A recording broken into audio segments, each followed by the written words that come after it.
भगवान बनने का बड़ा शौक था। अब ये नीला स्याही पोत करके नील सरोवर हो नीलमणि बन गया था। और 2 लकड़ी का और हाथ लगा के चतुर्भुज नारायण, सेम द्वारिकाधीश जैसे। और लकड़ी का गरुड़ बना लिया था, लकड़ी का चक्र, उसका खटका दबाता था, चक्र घूमता था, गरुड़ उड़ता था। ये बड़ा वैज्ञानिक। इसका एक मित्र था काशीदास, वो कहता है मित्र अब तो साक्षात द्वारिकाधीश लगता है, तेरे सामने वो फैल, अब तो संसार तेरी पूजा करेगी, तू भगवान मैं तेरा पुजारी, और जितना चढ़ावा आएगा मिल बांट के खाएंगे। अब विचार करो आप, द्वापर में स्वयं भगवान नारायण इस धरा धाम पर थे, फिर भी लोगों को भगवान बनने की पड़ रही थे। आजकल 2-4 लोग भगवान बने फिर रहे तो कौन सी नई बात। बोलो राधे राधे। तो पौंड्रक कहता है मित्र आजकल तो लोग द्वारिकाधीश को भगवान कहते हैं, उसके रहते मेरी पूजा कौन करेगा। अरे बोलो तो डरपोक है, रण को छोड़ के भाग गया था, रण छोड़ है, धमकी भरा पत्र लिख दे, भाग जाएगा डर के मारे। तो कहते हैं ना मूर्ख और शंख दूसरे के फूंकने से बचते हैं। इसने धमकी भरा पत्र भगवान को लिख दिया, पत्र लेकर के दूत गया, दूत ने पत्र दिया उद्धव को, तो उद्धव पत्र पढ़ करके हंसने लगे, कहे प्रभु आप अपना गुड़िया बिस्तर बांध लो। भगवान कहे क्या मतलब उद्धव। तो बोले संसार के कल्याण के लिए दूसरा भगवान धरती पर प्रकट हो गए, जो लिख रहे हैं क्या कि वासुदेवो अवतीर्णो अहमेक एव न चापरा भूतानां अनुकंप्यार्थम त्वं तो मिथ्याभिधाम्यश्च। ये पौंड्रक भगवान लिख रहे हैं, पौंड्रक कृष्ण कि हे द्वारिकाधीश वासुदेव, तू द्वारिका को छोड़ के भाग जा, मैं संसार के कल्याण के लिए पौंड्रक वासुदेव प्रकट हो गया। भगवान को हंसी आ गई। दूत से भगवान कहते हैं कि दूत अपने पौंड्रक भगवान से कहना कि कल हम उनका दर्शन करने आ रहे हैं अगरबत्ती नारियल से। दूत गया, संदेश सुनाया तो पौंड्रक को कांपने लगा। अपने मित्र काशीराज से कहता है तू तो कह रहा था कि वो धमकी भरे पत्र से डर जाएगा, भाग जाएगा, वो तो कल आ रहा है, अब कुछ गड़बड़ हो गया। तो काशीराज कहता है भगवान बनोगे तो थोड़ा रिस्क तो उठाना पड़ेगा, 2-4 FIR दर्ज होगी उसको भी करना पड़ेगा। बोलो राधे राधे। अब मैं भी तो तेरे साथ हूँ, भाग थोड़ी ना, आने दे देखेंगे। भगवान गए उद्धव जी को लेकर के पौंड्रक की नगरी में, और जो पौंड्रक के स्वरूप को देखे तो भगवान को हंसी आ गई। भगवान कहते हैं उद्धव देखते इसने दिन रात मेरा कितना चिंतन किया होगा कि हूबहू मेरे स्वरूप को प्राप्त कर लिया, इसलिए मैं इसको सारूप्य मुक्ति ही प्रदान करूंगा। और भगवान ने चक्र चलाया और पौंड्रक का भगवान ने उद्धार किया। काशीराज का भी भगवान ने उद्धार किया।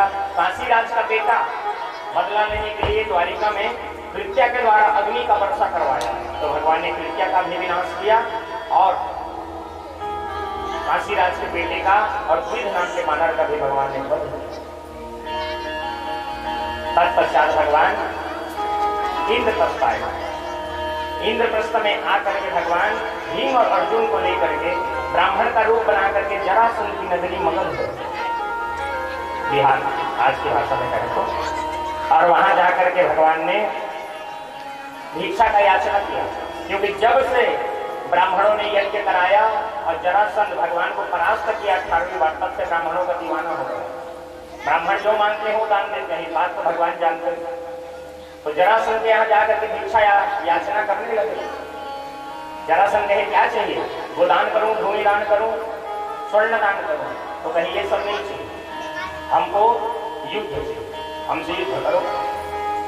तो जरासंध सोचे ब्राह्मण तो युद्ध से दूर भागते हैं, ब्राह्मण लड़ते झगड़ते नहीं है किसी से जल्दी, और लड़ाते रहो, इतना लड़ाते हैं कि 7 पीढ़ी किसी जाते जाते थक जाता है। ये कैसे ब्राह्मण है जो लड़ाई मांग रहे हैं, ये ब्राह्मण नहीं, जरूर गड़बड़ है। तो बोले तुम्हें ब्राह्मण का लक्षण नहीं दिख रहा।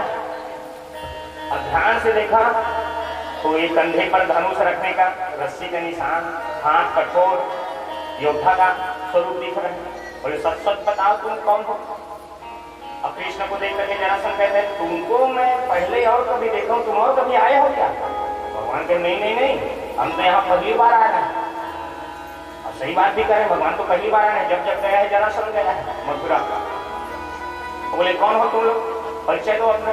तो भगवान परिचय देते, ये हमारे बुआ के बेटा, ये भीमसेन और अर्जुन।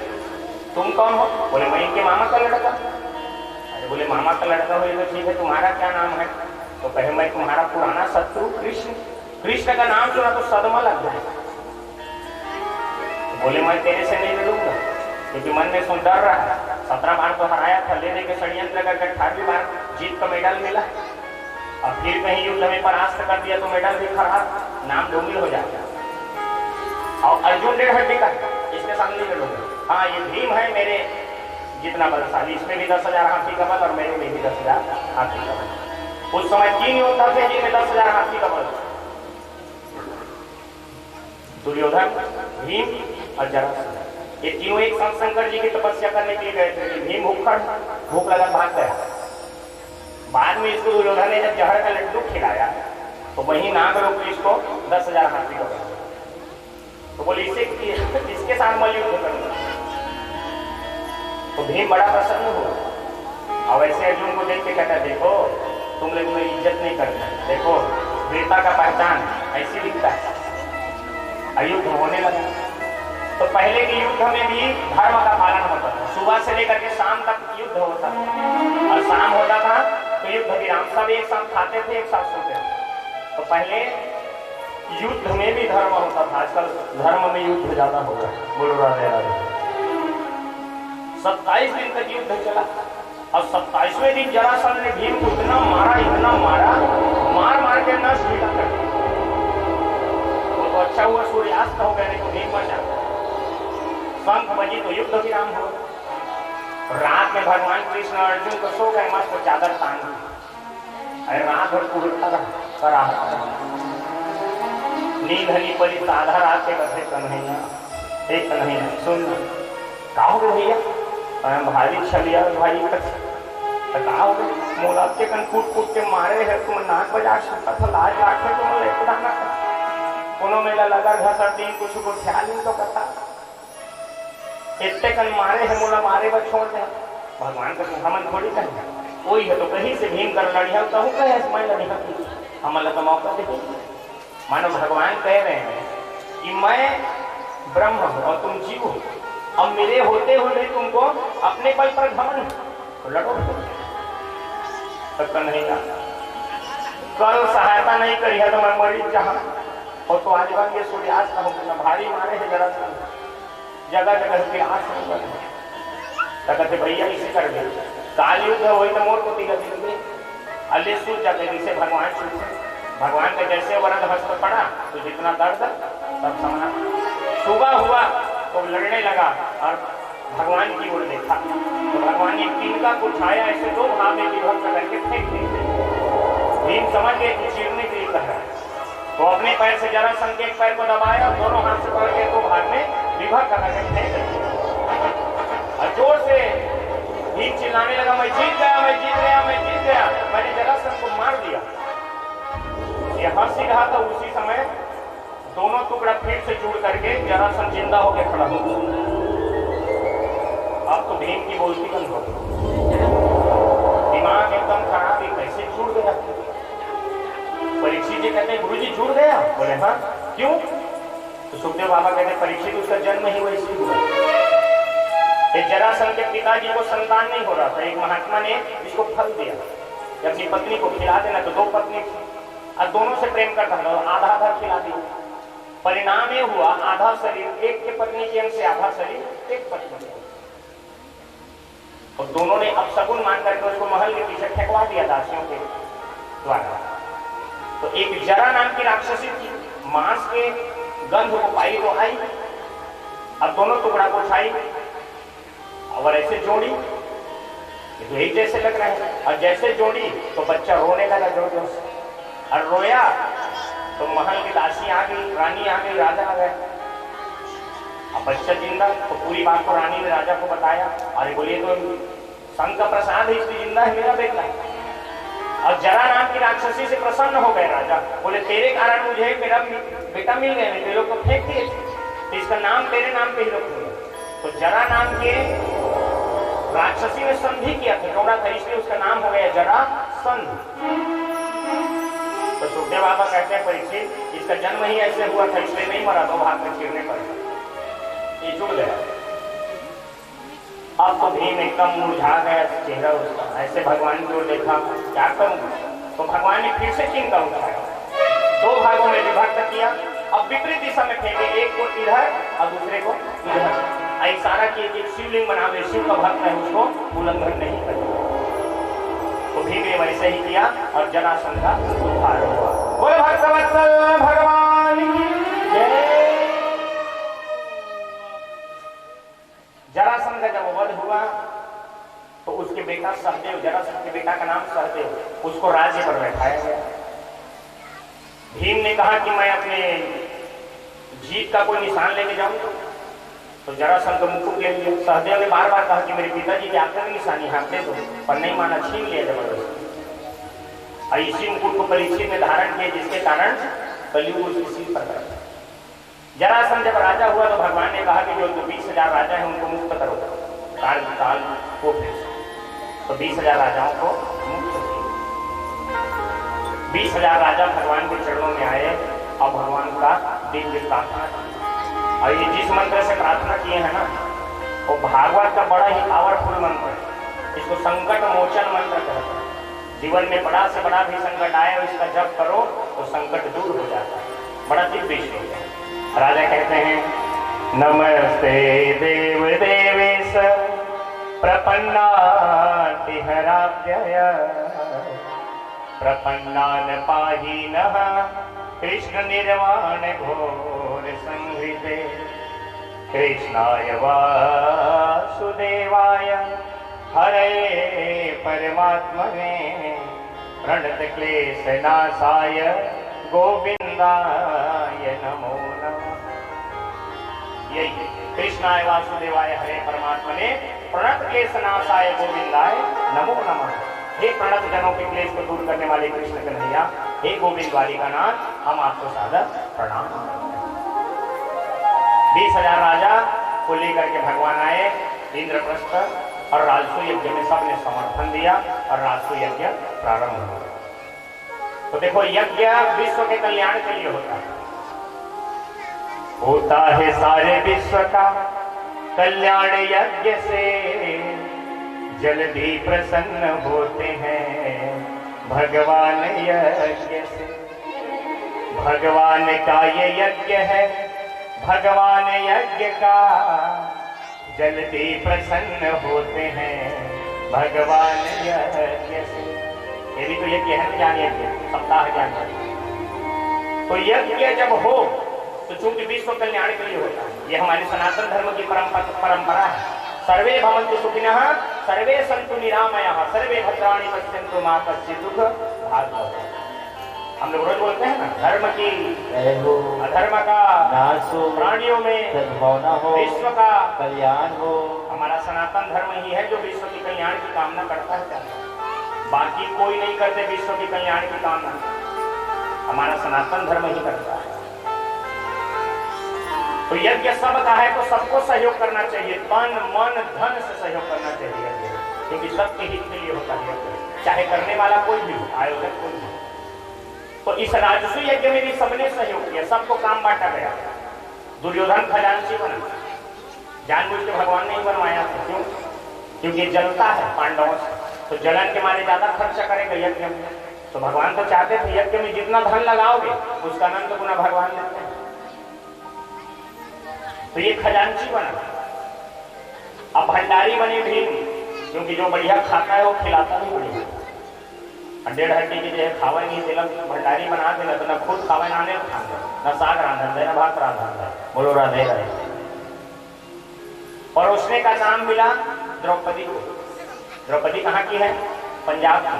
अब पंजाबी लोगों को देखेंगे खिलाने में बड़े मास्टर हैं, उस्ताद। आज भी स्वर्ण मंदिर का लंगर प्रसिद्ध है विश्व में। पूर्व का पंचाल, अभी का पंजाब। तो परोसने का काम द्रौपदी जी को मिला। ऐसे सबको एक एक काम मिला, विस्तार से वर्णन किए सुखदेव जी महाराज। हमारे कन्हैया भी उसमें उनको कार्य मिला है। क्या कार्य? संतों की सेवा और पत्तल उठाने का काम भगवान ने। सोचो,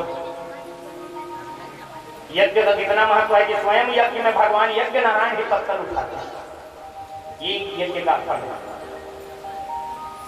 जब प्रथम पूजन की बात आई कि प्रथम पूजन किसका हो यज्ञ में, तो जो अभी राजा बना है ना सहदेव, जरासंध का बेटा, वो कहता है जिस दरबार में भगवान द्वारिकाधीश हो वहां किसी और की पूजा का तो प्रश्न ही नहीं उठता।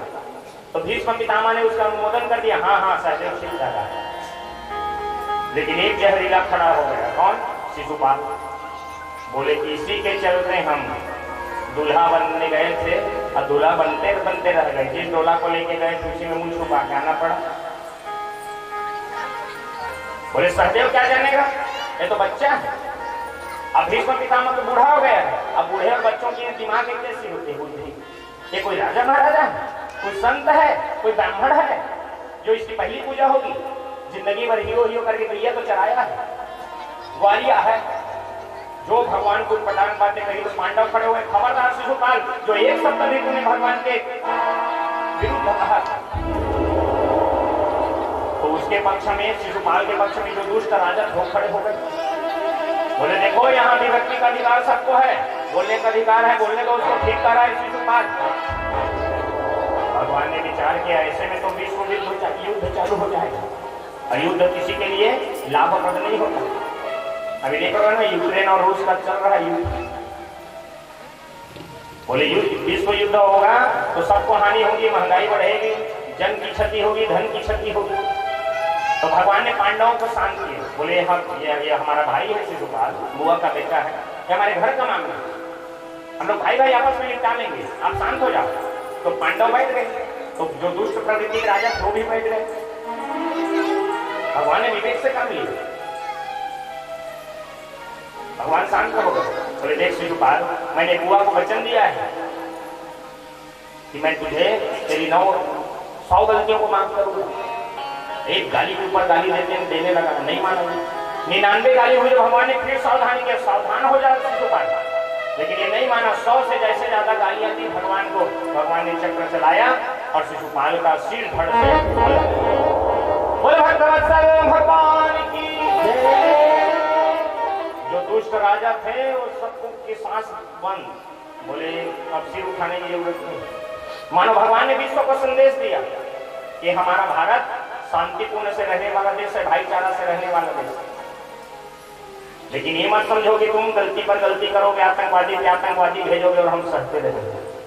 अभी बदला हुआ भारत है, ईट का जवाब पत्थर से दिया जाए। भगवान ने शिशुपाल का संहार किया और कुशलता पूर्वक राष्ट्रीय यज्ञ संपन्न हुआ। बोले भक्तवत्सल भगवान की जय। अब सुखदेव बाबा कहते हैं कि भगवान की कथा तो अनंत, हरि अनंत, हरि कथा अनंता कह सुनहि बहु विधि सत्संग। भगवान की कथा को जितना कहो उतना कहो। प्रायः भगवान ने पृथ्वी के भार को दूर किया, समस्त राक्षसों का भगवान ने संहार किया। अब और क्या कथा सुनना चाहते हो परीक्षित? तुम्हारे जीवन का ये अंतिम दिन बताओ। तो परीक्षित कहता है गुरुजी, आपने भगवान को कथा में करुणा निधान, भक्तवत्सल, कृपालु, दयालु, दीन बंधु इत्यादि शब्दों से आपने संबोधित किया। तो भगवान कितने भक्तवत्सल हैं ये तो मैंने प्रहलाद चरित्र से जान गया कि प्रहलाद को वत्सला के समान, गाय के समान चाट चाट करके हुआ नरसिंह। करुणा निधान कितने हैं ये भी मैं जान गया, दयालु कितने हैं ये भी जान गया। पर क्या भगवान ने किसी दीन को, मैंने गरीब को अपना भाई बनाया, बंधु बनाया, मित्र बनाया? इसीलिए तो उनको दीन बंधु कहा जाता है। अब यदि बनाया तो किसको बनाया और कब बनाया ये कथा और बताइए। तो सुखदेव जी को सुदामा जी याद आ गया और भागवत में यहाँ से सुदामा चरित्र प्रारंभ होते हैं। आइए भगवान के हरिनाम संकीर्तन करें, तत्पश्चात सुदामा चरित्र की ओर अग्रसर होंगे। बोलवा के हरिलाल की जय। ओ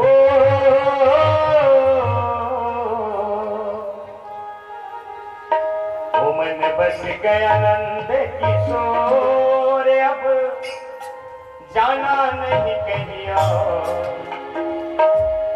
बसा लो वृंदावन में, बसा लो वृंदावन में। ओ प्यारे बसा लो वृंदावन में, बसा लो वृंदावन में। ओ मन बस गया नंद किशोर,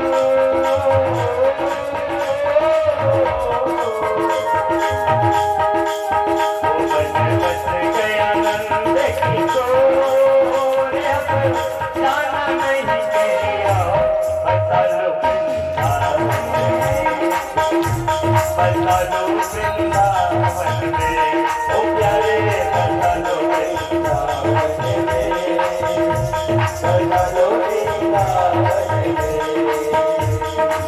ओ मन बस गया नंद किशोर,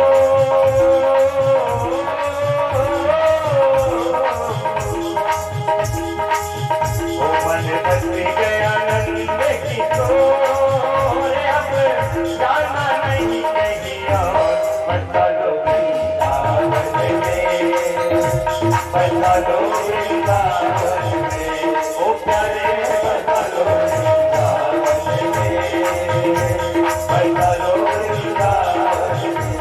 बोल वृंदावन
बिहारी लाल की हरि बोल।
मंजूरी करना, फर्ज मेरी मंजूरी करना।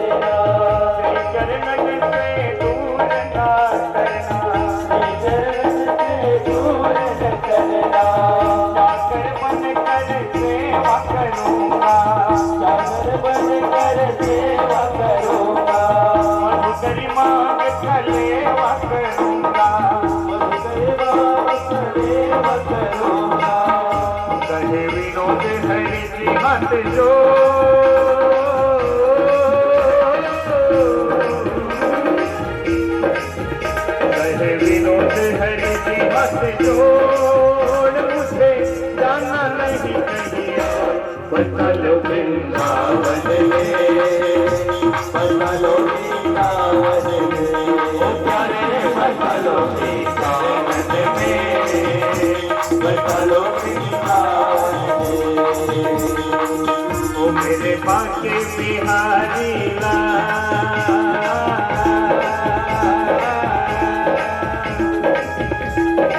ओ मेरे बाके बिहारी लाल, तो इतना न करियो श्रृंगार, नजर तोहे लग जाएगी प्यारे, नजर तोहे लग जाएगी बावले, नजर तोहे लग जाएगी मेरे बाके बिहारी लाल,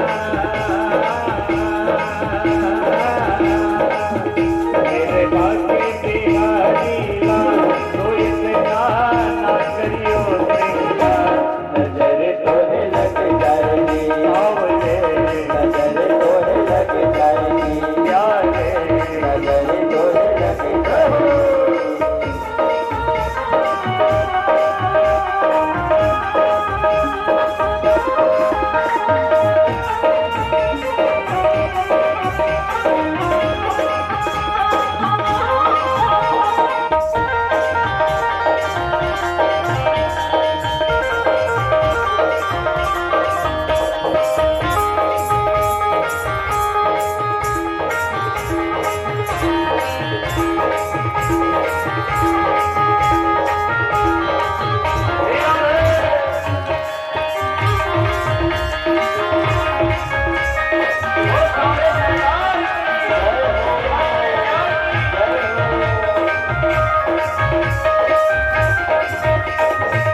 तेरी सुरतिया पे मन मोरा अटका, तेरी सुरतिया पे मन मोरा अटका, प्यारा लगे तेरा पीला पटका, प्यारा लगे तेरा पीला पटका, तेरी कमरिया पे मन मोरा अटका, तेरी कमरिया पे मन मोरा अटका, प्यारा लगे तेरा काला पटका, प्यारा लगे तेरा काला पटका, तेरे घूंघर वाले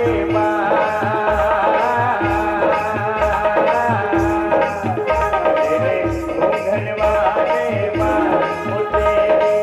तेरी मेरी जान, तो इतना ना करियो श्रृंगार, नजर तोहे लग जाएगी प्यारे, नजर तोहे लग जाएगी बावले, नजर तोहे लग जाएगी प्यारे, नजर तोहे लग जाएगी बावले, नजर तोहे लग जाएगी प्यारे, नजर तोहे लग जाएगी प्यारे, नजर तोहे लग जाएगी बावले, नजर तोहे लग जाएगी प्यारे, नजर तोहे लग जाएगी। बोल बाके बिहारी लाल की जय, जय जय श्री राधे श्याम।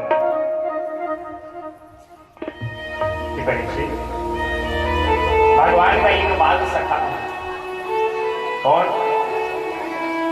ब्राह्मण। और केवल ब्राह्मण नहीं, ब्राह्मणो ब्रह्म विक्रम।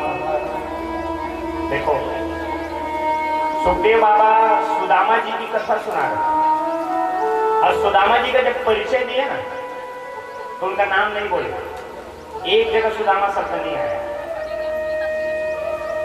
केवल उनके विशेषण गुण का परिचय दिए हैं, गुणों का।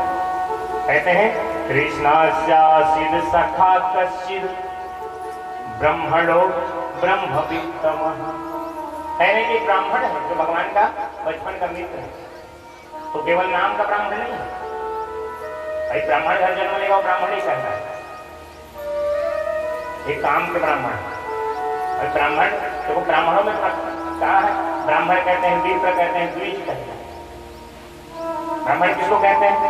बोले जन्मना ब्राह्मणोगे संस्कारे द्विज उच्यते, विद्या अभिरुच्य भवेत विप्रः श्रोत्रिभिः मुच्यते, त्रिभिः श्रोत्रिय मुच्यते। जो ब्राह्मण घर जन्म लेगा वो ब्राह्मण ही कहलाएगा। शेर का बेटा शेर ही होगा, गिदड़ थोड़ी होगी। पर शेर हो और सर्कस का हो तो फिर मजेदार नहीं, उम्मीद नहीं आएगा। शेर हो और शेर का दहाड़ जब जंगल में गूंजता है तो बड़े बड़े गजेंद्र भी डर जाते हैं। ऐसे ब्राह्मण हो लेकिन ब्राह्मण की गर्जना हो, वेद जानता हो, वेद पाठी भवेद विप्रह, वेद अध्ययन करके वेद बोलने वाला, ये नहीं खाली की जन्म ले लिया तो ब्राह्मण। द्विज किसको बोलते हैं? द्वाभ्याम जायते इति बीज, जिसका 2 बार जन्म हो उसको बीज बोलते हैं। तो दांत को भी बीज बोलते हैं। दांत 2 बार आता है, एक बार दूध का दांत, एक बार मजबूत दांत, तो इसको भी द्विज कहते हैं। पक्षी को भी द्विज कहा जाता है कि उसका भी 2 बार जन्म होता है, एक बार अंडे के रूप में, दूसरे बार चूजे के रूप में। अब ब्राह्मण को भी द्विज कहा जाता है, क्यों? क्योंकि ब्राह्मण का जब उपनयन संस्कार होता है, जनेऊ संस्कार का, तो वह उसका दूसरा जन्म माना जाता है। तो ब्राह्मणों में प्रकार है, कोई केवल नाम के ब्राह्मण नहीं है। ब्राह्मणों में ब्रह्मवित्तम है, जैसे शब्द होता है, स्कूल होता है, जैसे उच्च, उच्चतर और उच्चतम, ऐसे ही ब्रह्मवित्त, ब्रह्मवित्तर और ब्रह्मवित्तम। तो ब्राह्मण है उनमें सबसे श्रेष्ठ, ब्रह्मांडो ब्रह्मवित्तम। और क्या विशेषता है? बोले विरक्त इंद्रियार्थेषु प्रशांतात्मा जितेंद्रिय। ये सब विशेषण है सुदामा जी के, नाम एक जगह भी नहीं आया पूरे श्लोक में। विरक्त है संसार से और अनुरक्त है प्रभु के चरणों में। इंद्रियार्थेषु, इंद्री को निग्रह कर चले, प्रशांत आत्मा। देखो भगवान को शांत कहा गया है। भगवान नारायण को कहते हैं ना शांताकारम भुजग शयनम। भगवान शांत है लेकिन इनके मित्र एक कदम उनसे आगे प्रशांत। शांत शब्द में प्रा उपसर्ग लगा है, और किसी शब्द में जब प्रा उपसर्ग लग जाता है तो व्याकरण के अनुसार उसका अर्थ विशेष हो जाता है। शांत कौन है? शांत व्यक्ति कभी कभी झंझावाट जब ज्यादा आता है तो शांत भी हो जाता है, लेकिन ये शांत नहीं है, ये प्रशांत है। जीवन में इतनी कष्ट है, इतनी कष्ट है, इतनी दुविधा है कि पूछो मत, लेकिन फिर भी कभी अशांत नहीं हुई। जाहि बेधे राखे राम, ताहि बेधे रहिए।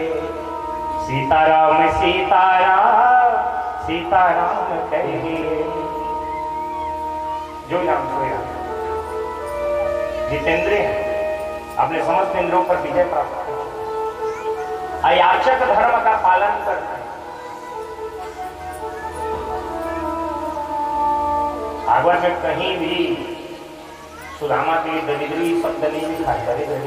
गरीब जरूर है, गरीब होने में दरिद्र होने में बहुत बड़ा अंतर है। गरीब कौन है? जिसके पास धन नहीं है। और दरिद्र कौन है? जो सब होते हुए भी असंतुष्ट है। वो दरिद्र ही असंतुष्ट है, जो असंतुष्ट है वही दरिद्र है। जो हमेशा 99 को 100 बनाने के चक्कर में लगा रहता है, कब मिले, कहां से मिले, कैसे मिले, वो दरिद्र है। जिसके पास धन नहीं है वो दरिद्र नहीं है, वो गरीब है। दरिद्र शब्द यदि आया है किसी के लिए तो सुशीला जी, दरिद्रा शीद मानासा बेपमाना भिगम्य च। छोटे छोटे बच्चे जब कई दिन तक खाया होने के लिए नहीं खाते, लगते हैं, रोते हैं, तो मां है ना, ये दिवस हो जाता है कि कहीं से तो मिल जाता है। एक दिन भगवान को दया आ गई, मेरा मित्र इतना किंचन है, ये तो कभी आएगा नहीं मेरे द्वार पर मांगने के लिए, तो मुझे ही जाना चाहिए। और भगवान क्या किए?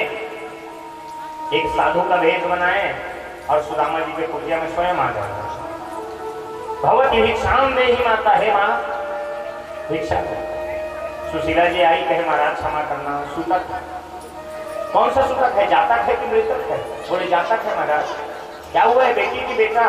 बोले बेटी। क्या नाम है? दरिद्रा। महात्मा कहे हो घर में गरीबी है? हाँ महाराज। आप जैसे संत ब्राह्मणों से कहने में नहीं है धन, अन्न धन नहीं है कहने में संकोच होता है, इसलिए कह देते हैं कि सूतक है। तभी बातें बनाते हुए भगवान कहते हैं कि देवी जी आप तो सुदामा जी की धर्मपत्नी है ना? बोले हाँ महाराज। जानते हैं आप मेरे स्वामी को? अरे बोले उनको कौन नहीं जानता सुदामा जी? जिनके बाल सखा स्वयं द्वारिकाधीश, उनको कौन नहीं जानता। और ये बात आज सुशीला पहली बार सुन रही है जीवन में।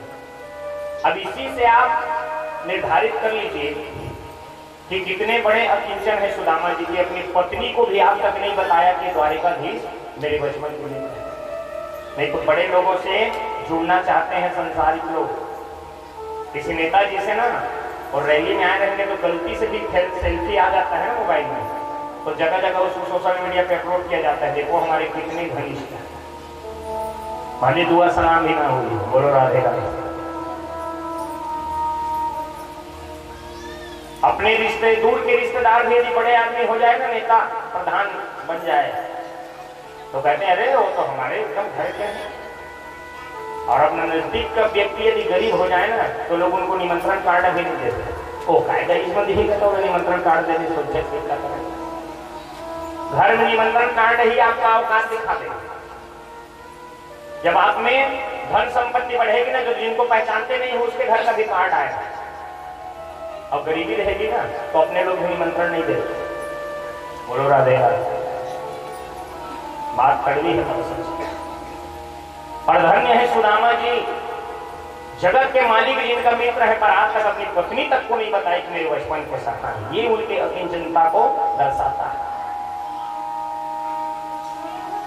भगवान इतना कह करके तो चल दी।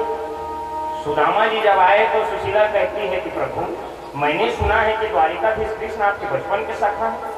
बोले हाँ, तो ये बात आपने मुझको आज तक क्यों नहीं बताई। सुदामा जी कहते हैं मैं यदि बताता भी तो कौन मानता।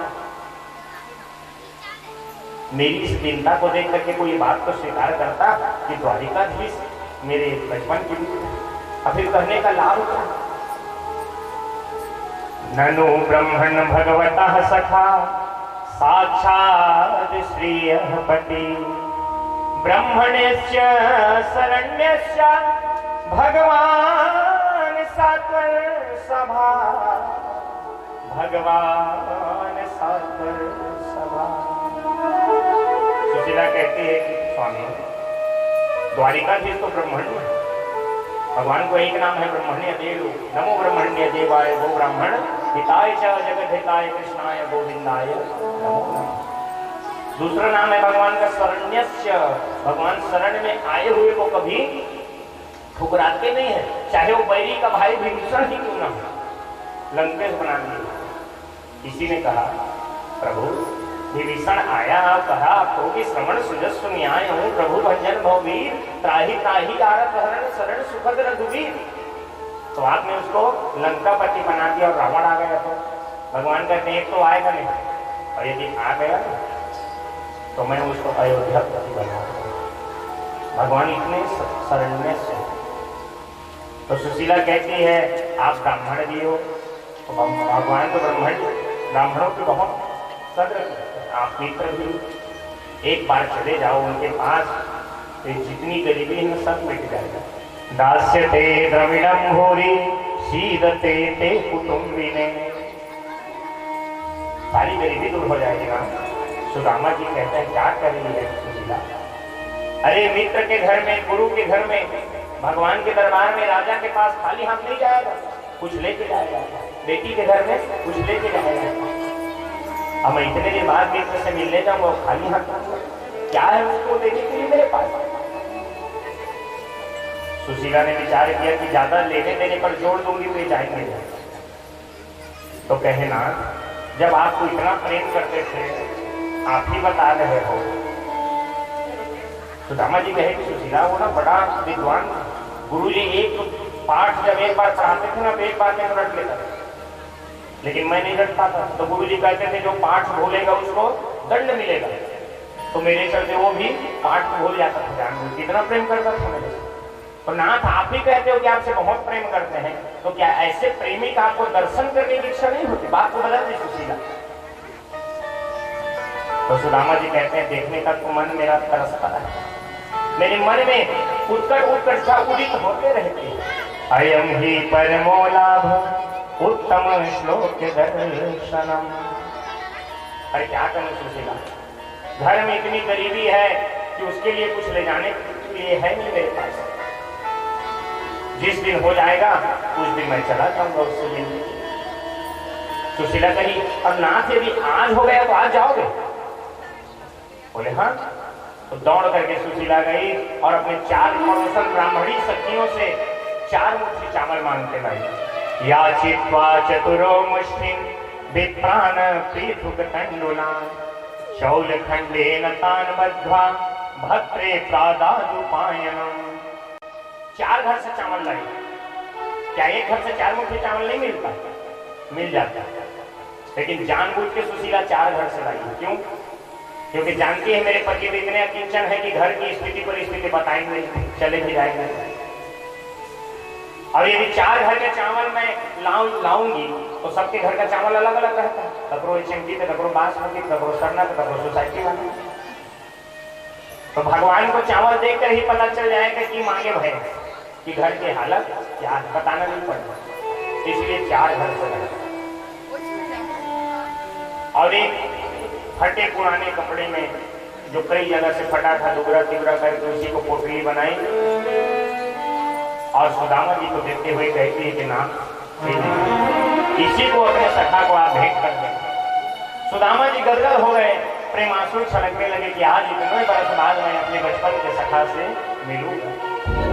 सुशीला को देखकर कहते हैं, धन्य है सुशीला। इसीलिए संसार पत्नी को धर्म पत्नी कहता है कि पत्नी धर्म के लिए प्रेरित करने वाली होती है, प्रेरणा देने वाली होती है। फटी सी धोती का टुकड़ा ओढ़ करके जाने लगे सुदामा जी, कांख में टोपी को दबा करके। सुशीला कहती है, ना जा रहे हो तो एक संदेश अपने मित्र को मेरी ओर से भी सुना दो। कहो सुशीला, क्या कहना है? तो सुशीला कहते हैं, 1 मास दुई पाठ में 2 एकादशी हो, सो प्रभु दीन दयाल ने नित्य प्रतिदिनी मो, नित्य प्रतिदिनी मो। बस इतना ही कह देना है कि संसार में तो सबके लिए 1 महीने में 2 एकादशी होता है, और हमारे लिए भगवान की ऐसी कृपा है कि रोज हर एकादशी हो रही है। काटते चुप रहे फिर भी चले जा रहे हैं कि प्यारे, भले तेरी नगरी दूर है पर मैं आऊंगा जरूर। भूख लगती है, प्यास लगती है, जिंदगी अब उदास लगती है, कैसे आऊं तेरे दर पे कन्हैया, अब तो आंस भी निराश। चलते चलते सुदामा जी थक गए और एक जगह एक पेड़ के नीचे विश्राम करने लगे। तो भगवान को दया आ गई, मेरे मित्र का दृष्टाय शरीर है, कमजोर शरीर है, मैं कितना चलेगा। गरुड़ से कहते हैं कि गरुड़ जा मेरे मित्र को अपनी पीठ पर आरूढ़ करके ले आ। पर देखो, जैसे वृक्ष के नीचे हो वैसे वृक्ष के नीचे ला करके द्वारिका में छोड़ दे। गरुड़ आए और पीठ पर आरूढ़ करके सुदामा जी को ले गए और द्वारिका के वैसे वृक्ष के नीचे सुला दिया।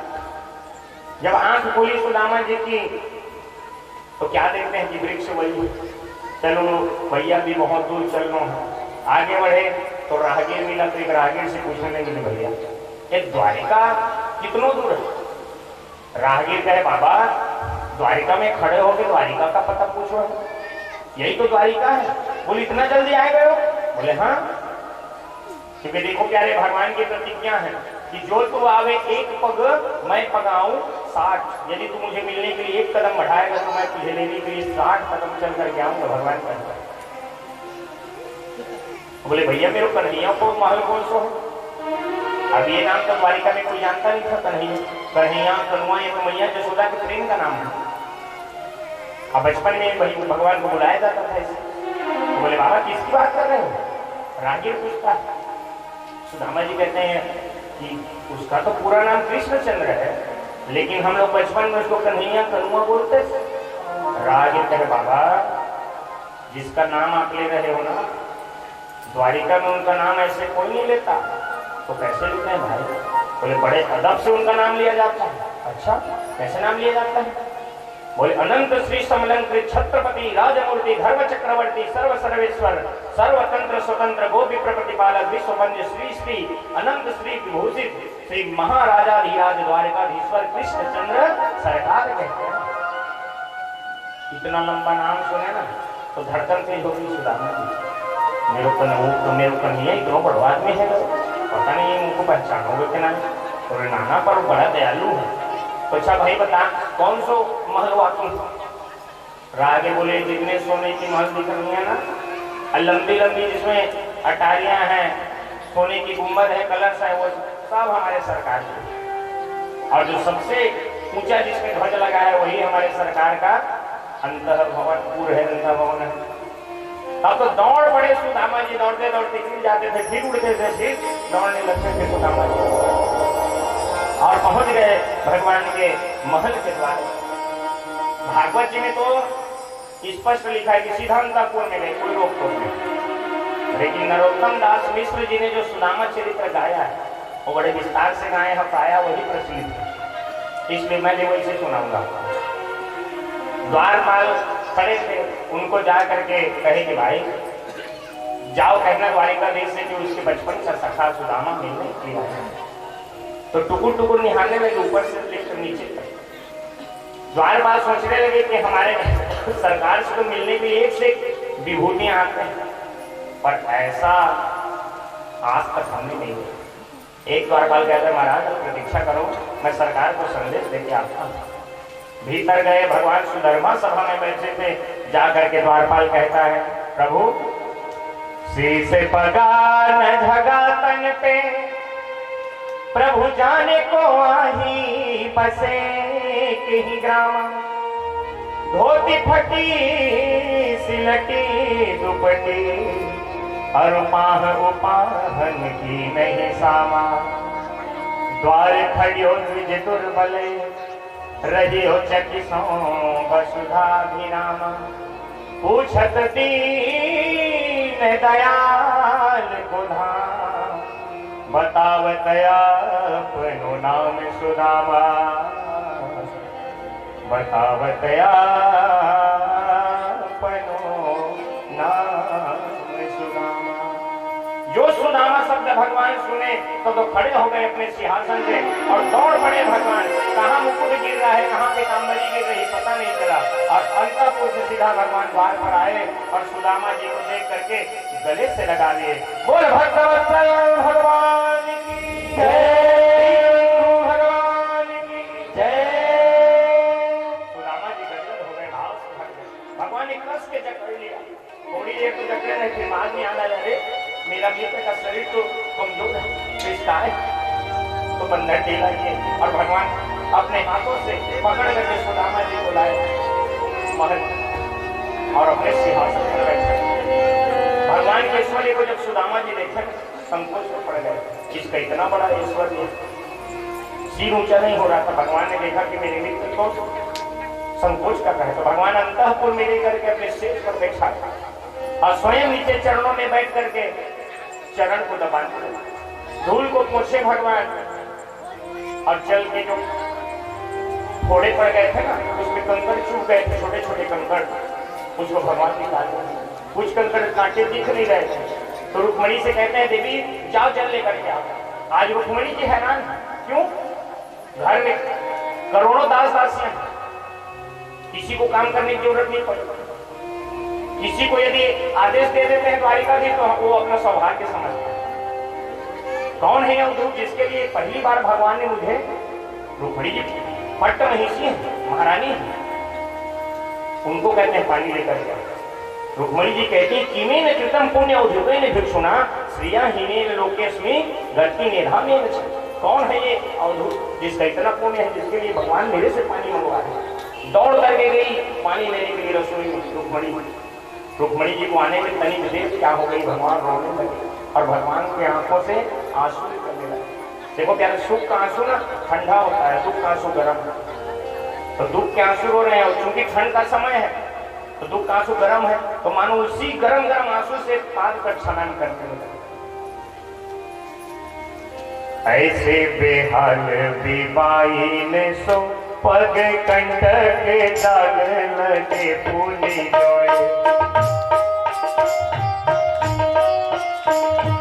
आए महादुख आयो सखा तुम आए नाई थे दिन खोए। देखी सुदामा की दीन दशा, देखी सुदामा की दीन दशा, करुणा करके करुणा ने रोए। पानी परात को हाथ छुओ नहीं, नैनन के जल तो पग धोए, नैनन के जल तो पग धोए। आज भगवान कहते हैं कि मित्र तुम्हारे चरण पड़ गए तो मेरे द्वारिका का ना गृह प्रवेश हो गया। और भगवान बैठ करके चरण चापने लगे।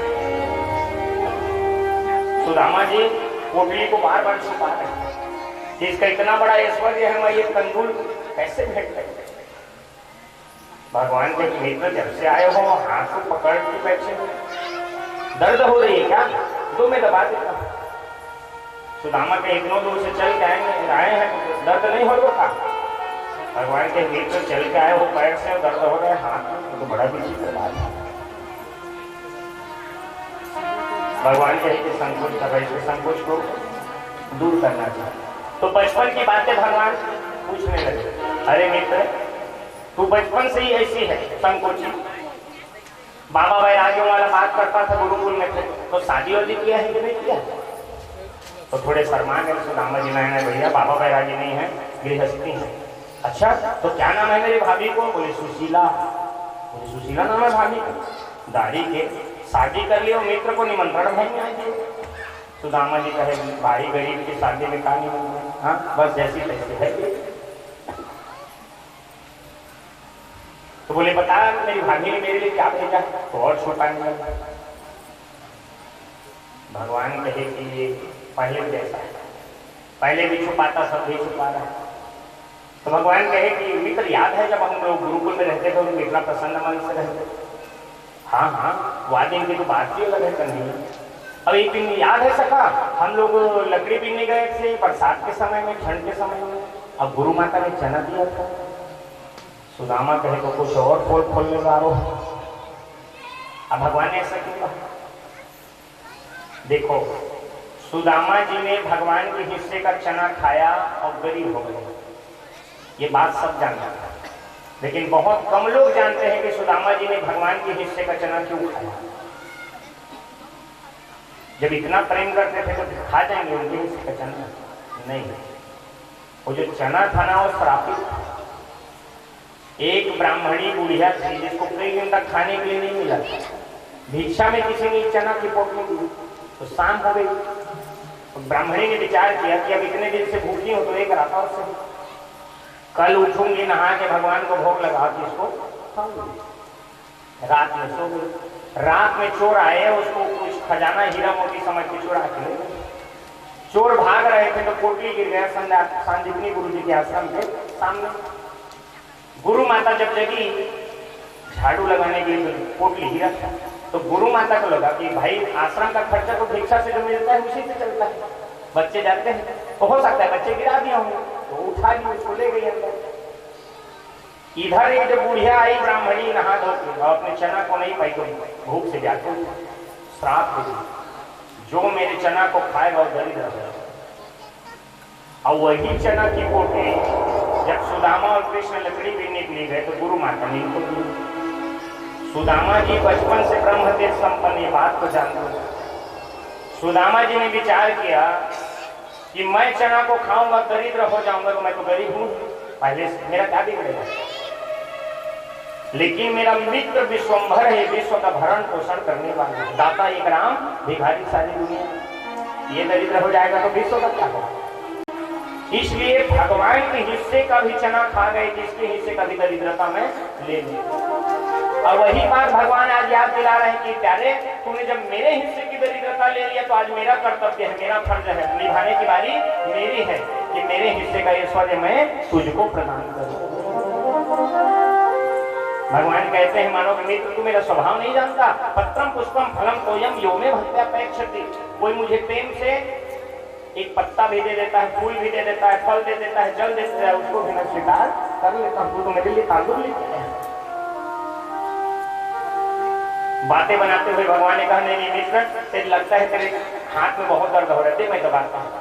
और दबाने के बहाने ने पोटली भगवान ने खींचा और पोटली खोल करके उसमें से एक मुट्ठी भगवान ने अपने मुंह में रख लिया। बोल भक्तवत्सल भगवान की जय।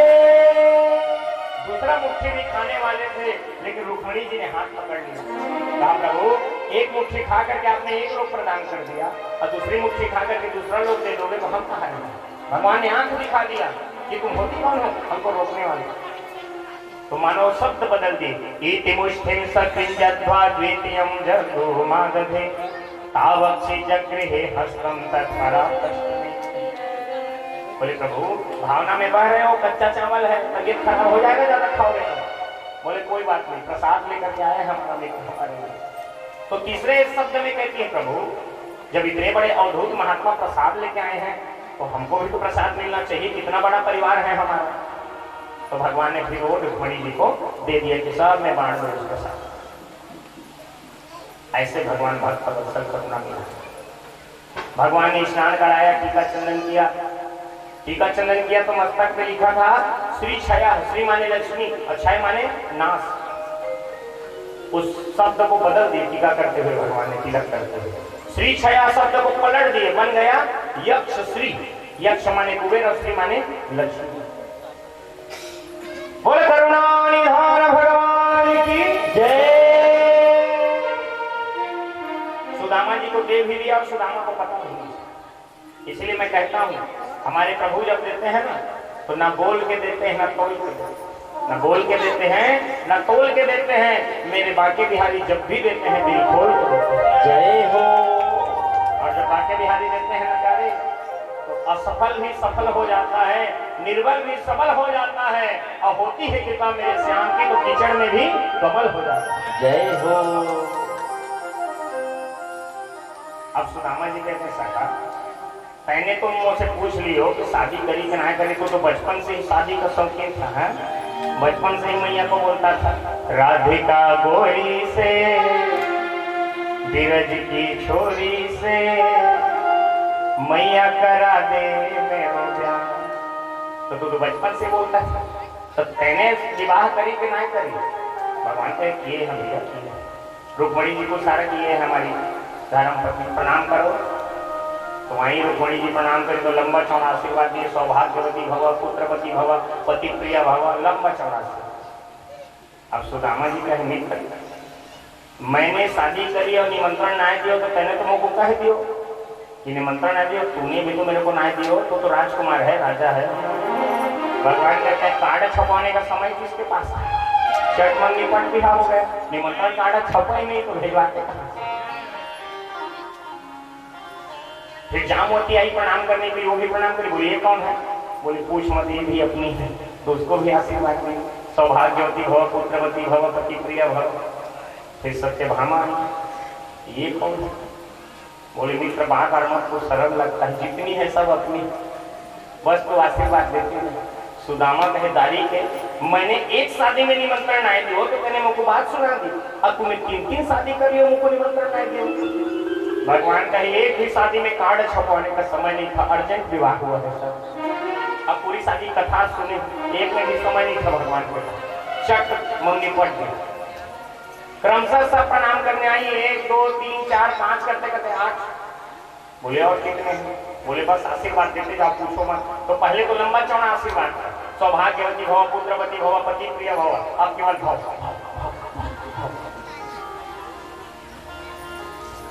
1 2 करत करत 5 का हो सकत निदान मोर शरीर देख दया कर। ऐसे करत करत लुटका धरती से मोर हाथ तक औ कते जन है। अभी तो शुरू ही कथे सीधी करने मैं बस बिना तरफ निदान कथे 5000 होते तो बाँचे कथे का ध्यान नहीं अभी तक। सुदामा कथे अक्कल हल आशीर्वाद देते तो मैं मरी जा। ऐसे कर निदान करते ये मनसा तो अर्धांगिनी कर सकता है, कर अर्धांग आता ही हम पर ले करके बांटा कर आशीर्वाद बाद में करते। तो भगवान स्वयं आए और सुदामा जी का प्रणाम किए। बोल दीनबंधु भगवान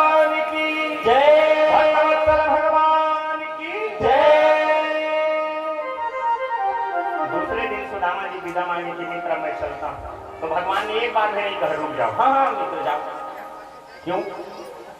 क्योंकि जानते हैं कि सुशीला भाभी राह देती कि जब तक मेरे स्वामी नहीं आएंगे तब तक मैं अन्न जल ग्रहण नहीं करूंगी, व्रत में तो वैसे। तो एक बार भी नहीं हुई। सुदामा जी प्रसन्न हो गए, धन्य है मेरा मित्र कि इस गरीब को भी अपना मित्र बनाया, हृदय से लगाया। लेकिन सुशीला ने जिस उद्देश्य से भेजा था उसकी पूर्ति तो नहीं हुई। तो हो सकता है याद दिला देता हूँ बढ़ जाएगा। उनको तो इच्छा नहीं है सुदामा जी को कुछ मिले। कहे मित्र तेरे भाभी ने तेरे लिए संदेश भेजा था, तो तू कुछ संदेश नहीं देगा? हाँ हाँ मित्र, भाभी को राम राम कहता, राम राम। वो तो मैं कह भी दूंगा, तो नहीं कहेगा तो नहीं कह दूंगा। और कुछ? हाँ। तो मित्र बोले इस बार अकेले आया हो, इस बार आओगे तो भाभी को साथ लेके आता। पर दिए कुछ नहीं करवाए। क्यों नहीं दिए? प्रत्यक्ष दे देते तो रास्ते में कुछ और डाकू लुटेरा को, और फिर मित्र को संकोच होता मित्र से लेने में, इसलिए भगवान नहीं दिए, अप्रत्यक्ष दे दिए।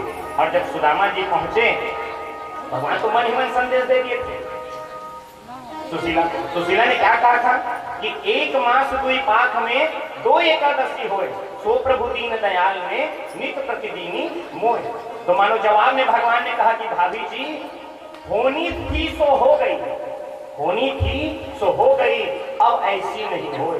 तेरे घर मेरे भाभी रोज द्वादशी हो, रोज द्वादशी हो। और जैसा भवन द्वारिका में है वैसे सुदामापुरी में भी भगवान ने निर्माण करा दिया विश्वकर्मा को। सुदामा जी जब गए तो देखे तो उनकी कुटिया गायब, अब बड़े बड़े महल अटारी बने खड़े। सुदामा जी तो डर गए। अरे बोले हम मित्र से मिलने क्या गए, किसी राजा ने लगता है हमारा कुटिया हड़प लिया। अरे भैया कुटिया हड़प लिया तो हड़प लिया, गरीब ब्राह्मण का दूसरा बना लेते। अब पत्नी भी हड़प ली, मेरी सुशीला कहाँ गई? देखने लगे, झांकने लगे।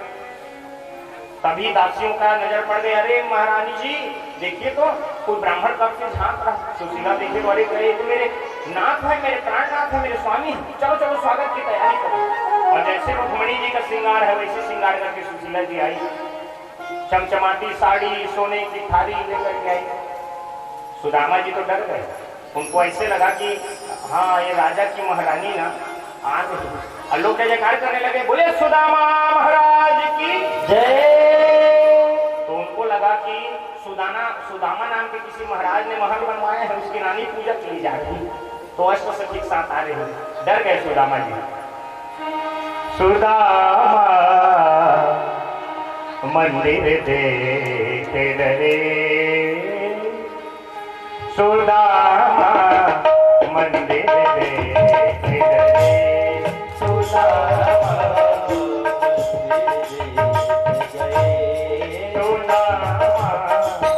देख डरे,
सुदामा जी किनारे हो तो सुशीला और पास आई तो और पीछे हट गई।